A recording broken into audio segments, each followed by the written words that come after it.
ಇವತ್ತು ನಮ್ಮ ಅಭ್ಯರ್ಥಿ ಯಾರು? ಡಾಕ್ಟರ್ ಮಂಜುನಾಥ್ ಅವ್ರ ಜ್ಞಾಪಕ ಇದೆಯಲ್ವಾ? ಅವ್ರ ಗುರುತ ಯಾವುದು? ಅವ್ರು ಗೆಲ್ಲಬೇಕಲ್ವಾ? ಏನ್ ಮಾಡ್ಬೇಕು ಗೆಲ್ಲಬೇಕು ಅಂದ್ರೆ? ಕುಮಾರಣ್ಣ ಮಂಜುನಾಥ್ ಅವ್ರು ಗೆಲ್ಲಬೇಕು, ಕೇಂದ್ರದ ಸಚಿವರಾಗಬೇಕು, ಕುಮಾರಣ್ಣ ಅವ್ರ ಜೊತೆ ಪ್ರಮಾಣ ವಚನ ಸ್ವೀಕಾರ ಮಾಡಬೇಕು ಅಂತ ಕನಸನ್ನ ನಾವೇನು ಕಾಣಿಸ್ತಾ ಇದೀವಿ. ಅದು ನೆನಸಾಗಬೇಕು ಅಂದ್ರೆ ನಮ್ಮೂರಲ್ಲಿ ನಮ್ಮ ಭೂತನ ನಾವು ಗೆಲ್ಲಬೇಕು. ಭೂತನ ಗೆಲ್ಲಿಲ್ಲ ಅಂದ್ರೆ ಮಂಜುನಾಥ್ ಅವರು ಲೋಕಸಭೆ ಹೋಗ್ಲಿಕ್ಕೆ ಸಾಧ್ಯ ಇಲ್ಲ, ನರೇಂದ್ರ ಮೋದಿ ಅವ್ರ ಪಕ್ಕದಲ್ಲಿ ಕುಂತ್ಕೊಳ್ಳಕ್ ಸಾಧ್ಯ ಇಲ್ಲ. ನಾವು ಬೂತ್ ಗೆಲ್ಲಬೇಕು. ಪ್ರತಿ ಬೂತ್ 10 ಓಟನ್ನ 10 ಓಟಗಳ ಮುನ್ನಡೆಯನ್ನ ಕೊಟ್ಟಾಗ ಮಾತ್ರ ನಾವು ಗೆಲ್ಲಕ್ಕೆ ಸಾಧ್ಯತೆ ಇದೆ. ಆ ಕೆಲಸವನ್ನ ನೀವು ಮಾಡಬೇಕು. ಇವತ್ತು ಮಂಜುನಾಥ್ ಅವರ ಗುರುತು ಕ್ರಮ ಸಂಖ್ಯೆ 1ಕ್ಕೆ ಮತವನ್ನು ಹಾಕೋದ್ರ ಮುಖಾಂತರ ಮಂಜುನಾಥ್ ಅವರನ್ನು ಲೋಕಸಭೆಗೆ ಕಳಿಸ್ಕೊಡೋಣ. ಶ್ರೀರಾಮನಂತ ಮಂಜುನಾಥ್ ಅವರಿಗೆ ನಾವು ಮತ ಹಾಕ್ತಾರೆ ಹೋದ್ರೆ ದ್ರೋಹ ಮಾಡಿದ್ರೆ ನಮ್ಮ ತಾಯಿಗೆ ನಾವು ದ್ರೋಹ ಮಾಡ್ದಂಗೆ. ಆ ಕೆಲಸವನ್ನ ನಾವು ಯಾರು ಮಾಡಕ್ ಬೇಡ. ಇವತ್ತು ನಾವು ಅಣ್ಣತಮ್ಮಂದಿರು ಒಂದಾಗಿದ್ದೀವಿ. ತಾಲೂಕಲ್ಲಿ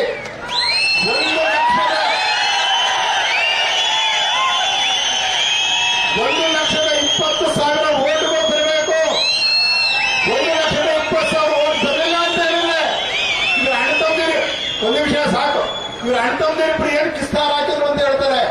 ಆ ಕೆಲಸ ನಮ್ಮಿಂದ ಮಾಡಕ್ಕಾಗಲ್ಲ, ನೀವು ಮಾಡಬೇಕು. 1,20,000 ಓಟನ್ನ ನೀವು ಹಾಕಿಸ್ಬೇಕು. ಬೂತನ್ನ ನೀವು ಗೆಲ್ಲಬೇಕು. ಮಂಜುನಾಥ್ ಅವರನ್ನ ನೀವು ಗೆಲ್ಲಿಸಬೇಕು ಅಂತ ಹೇಳ್ತಾ ನಾನು 2 ಮಾತು ಮುಗಿಸ್ತೇನೆ. ಧನ್ಯವಾದಗಳು ಕೃಷ್ಣಕುಮಾರ್ ಅವರಿಗೆ. ಈ ಸಭೆಯ ಅಧ್ಯಕ್ಷತೆಯನ್ನು ವಹಿಸಿರುವಂತಹ ಮಾಜಿ ಸಚಿವರಾದಂತಹ ಡಿ ನಾಗರಾಜನ್ ಅವರು ಈ ಸಭೆಯನ್ನು ಉದ್ದೇಶಿಸಿ ಭಾಷಣ ಮಾಡಬೇಕಂತ ಕೇಳ್ಕೊಳ್ತೇವೆ. ಬಲೋ ಭಾರತ್ ಮಾತಾಕ್ಕೆ ಸನ್ಮಾನ್ಯ ಬಂಧುಗಳೇ, ಸನ್ಮಾನ್ಯ ಶ್ರೀ ಕುಮಾರಸ್ವಾಮಿ ಅವರು ಈ ಕಾರ್ಯಕ್ರಮ ಮುಗಿಸಿ ಮತ್ತೆ ಕನಕಪುರದಲ್ಲಿ ಒಂದು ಕಾರ್ಯಕ್ರಮ ಇದೆ, ಅವ್ರು ಹೋಗ್ಬೇಕಾಗದೆ, ತುಂಬಾ ವಿಳಂಬ ಆಗದೆ. ಇಲ್ಲಿವರೆಗೂ ಮಾತಾಡಿದಂತ ಎಲ್ಲ ನಮ್ಮ ಅಭಿಮಾನಿಗಳು, ನಮ್ಮ ಸ್ನೇಹಿತರು ಈ ಶಾಸಕರ ಬಗೆಗೆ ಮತ್ತೆ ಈ ಪಾರ್ಲಿಮೆಂಟ್ ಸದಸ್ಯರ ಬಗೆಗೆ ಈ ತಾಲೂಕಿಗೆ ಆಯ್ತಾ ಇರ್ತಕ್ಕಂಥ ಅನ್ಯಾಯಗಳು ಏನು ಅನ್ನೋದನ್ನ ಕುಲಂಕುಷವಾಗಿ ನಿಮ್ಗೆ ವಿಮರ್ಶೆ ಮಾಡೋರೆ. ಮತ್ತೆ ಅದನ್ನ ವಿಮರ್ಶೆ ಮಾಡ್ತಕ್ಕಂಥ ಅವಶ್ಯಕತೆ ಅನ್ನೋದನ್ನ ಭಾವಿಸಿರ್ತಕ್ಕಂಥದ್ದು. ವೇದಿಕೆ ಮೇಲೆ ಕೂರಿಸ್ತಕ್ಕಂಥ ನಮ್ಮ ಮಾಜಿ ಮುಖ್ಯಮಂತ್ರಿಗಳಾದ ಕುಮಾರಸ್ವಾಮಿ ಅವರೇ, ಅಶ್ವಥ್ ನಾರಾಯಣ ಅವರೇ, ನಿಖಿಲ್ ಕುಮಾರಸ್ವಾಮಿ ಅವರೇ ಹಾಗೂ ನಿಗಮ್ನವರೇ ಮತ್ತು ವೇದಿಕೆ ಮೇಲೆ ಉಪಸ್ಥಿತಕ್ಕಂಥ ಎಲ್ಲ ನನ್ನ ಆತ್ಮೀಯರೇ, ಇವತ್ತು ಮೊನ್ನೆ ದಿವಸ ಕಾಂಗ್ರೆಸ್ನವರು MP ಅವರು ಇಡೀ ಊರು ಸುತ್ತ ಪ್ರದಕ್ಷಿಣೆ ಮಾಡ್ಕೊಂಬಂದ್ರು. ಯಾವ ರೀತಿ ಪ್ರದಕ್ಷಿಣೆ ಮಾಡಿದ್ರು ಅಂದ್ರೆ, 1 ದಿವಸ 2 ದಿವಸ ಮುಂಚಿತವಾಗಿ MP ಅವರು ರೋಡ್ ಶೋ ಮಾಡ್ತಾರೆ. ನೀವೆಲ್ಲ ಬರಬೇಕು ಅಂತ ಹೇಳಿ 500, 200, 300 ದುಡ್ಡು ಕೊಟ್ಟು ಅವ್ರ ಕಾರ್ಯಕ್ರಮನ ಮಾಡಿದ್ರು. ಅವ್ರ ಕಾರ್ಯಕ್ರಮಕ್ಕೆ ಹೋದಂತ ಜಾಗದಲ್ಲಿ ಇವತ್ತು ನಾವೇನು ಕಾರ್ಯಕ್ರಮ ಮಾಡಿದೀವೋ ನಮಗೆ ಬಸ್ಗಳನ್ನ ಮಾಡಬೇಕು ಅಂತ ಇಚ್ಛೆ ಇತ್ತು.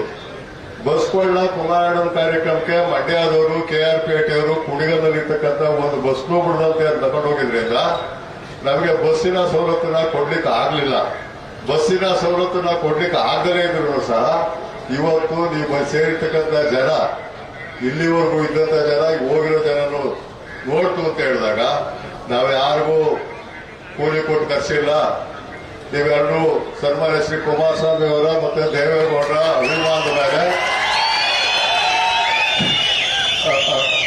ಅಭಿಮಾನ ಬೇರೆ ಮತ್ತೆ ಈ ಕ್ಷೇತ್ರದ ಅಭ್ಯರ್ಥಿ ಆಗಿರ್ತಕ್ಕ ಡಾಕ್ಟರ್ ಮಂಜುನಾಥ್ ಅವರ ಅಭಿಮಾನ ಬೇರೆ ಬಂದಿರ್ತಕ್ಕಂಥವ್ರು.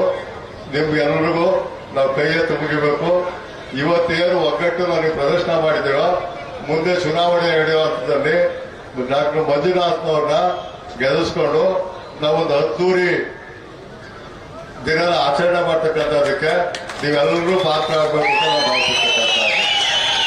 ಮೊನ್ನೆ ನಮ್ಮ MP ಅವರು ಕಾಮಗಾರಿ ಏನ್ ಮಾಡೋರೆ ಅನ್ನೋಂಥದ್ದು, ಕಾಮಗಾರಿ ಏನು ಮಾಡದೇ ಇದ್ರು ಇರ್ಬೋದು, ಎಡವಾಡಿತ ಇರ್ತಕ್ಕಂಥ ಜಮೀನು ಇರ್ಬೋದು, ಅಥವಾ ಹೇಮಾವತಿಯ ನೀರನ್ನ ಎಲ್ಲಿ ತಗೊಂಡೋಗ್ಬೇಕು ಅಂತ ಚಿಂತನೆ ಮಾಡಿರುವಂತಹದ್ದು, ಕುಡಿಯುವಿಕೆ ನೀರನ್ನ ರೈತರಿಗೆ ಬಿಡದಂಗೆ ಕುಡಿಯೋ